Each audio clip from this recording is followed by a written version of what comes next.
I'm like Bruce Ecker. I'm not, I believe any effective therapy can elicit memory reconsolidation, but what I saw is the same 5 steps in any effective therapy when it elicits memory reconsolidation. So the first step is R, which is recall the memory briefly, or recall the experience that is associated with whatever belief the client wants to change. And we know from memory reconsolidation, the first thing you have to do to change a memory is take it out of storage. So you simply ask them to just recall it briefly. The second step, and I think this is one of the most critical, is to explore, I call it a step E, explore embodied beliefs, or in other words, explore implicit beliefs, meaning beliefs that you associated with that event that feel true, even if you intellectually know they're not true. So I simply ask these 3 questions to get those beliefs. I say, what did it feel like this event meant about you? What did it feel like it meant about other people? And what did it feel like it meant about the world? And if you just ask it that directly, they will pop out it'll be quick. They can identify them very quickly. Then the next step that a lot of therapies don't talk about, that I consider still part of exploring beliefs, is explore their desired beliefs. What do you want to believe instead?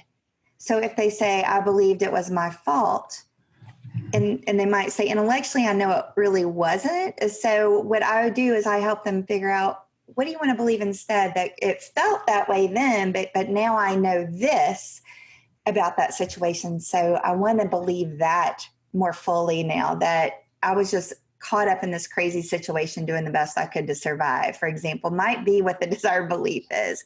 And we'll talk about that more when we go into examples. And then from that, when I get what their desired belief is, what they want to believe instead about themselves, other people in the world, then step 3 is C, create a new meaning experience, or what Bruce Ecker calls a mismatch experience. Right. So I call it a new meaning experience with my clients, because that just makes more sense to them. And I'll say, so what we want to do is create an experience that causes you to feel the way you want to feel. And I explain to them, we can do that with imagery, music, or movement, because your emotional brain is the part of your brain that we're going to work with in this step, and it has to feel it to believe it.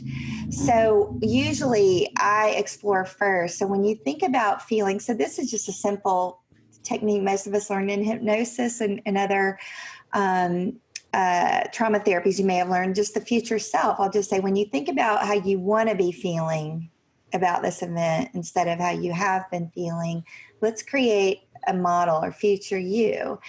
And I may have to help them start, but I think about, what would he or she have to feel in order to realize this wasn't their fault? So I might paint the picture first, describe it, and again, we'll get into some examples in a minute, so I don't bog listeners down too much in the details yet. But I usually start with we outline their future self, and then we figure out what will help them step into that feeling. And that's the fun part. Then step 4 is objectively describe the memory while integrating that new meaning experience. In other words, I just had them know, I want you to tell me the story again, but just describing it. And as you know, we know from hypnosis or NLP training, if you're trained in that, it's like what we've learned about watching it on a movie screen. Like, don't relive it, like objectively describe the event. But then I ask them to change how the event ends or the meaning of it as they're describing it, based on what we just did in step 3 with recreated a new experience.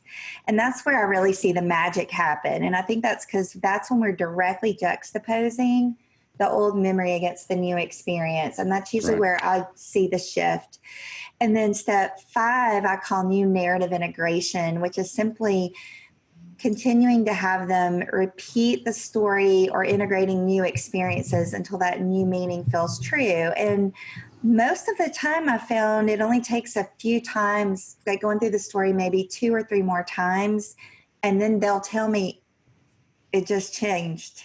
That's so weird. I don't feel the same way anymore. And so what I wanted to talk about with you guys is how we create those new meaning experiences. because I think that's really the key. So before we go there, let me just recap. So the acronym is RECON, RECON. It's recall the memory briefly. Yes. Don't need to go into depth. Explore the undesired beliefs or emotional learnings. Create a new meaning or experience. Objectively describe the memory. And then you've got the new narrative integration. So if anyone's taking notes, RECON. Recon. Thank you. I was just looking at that too. Yeah. Thank you, Matt. Thank you for simplifying that. Yeah. Thank you for tuning in to the Science of Psychotherapy.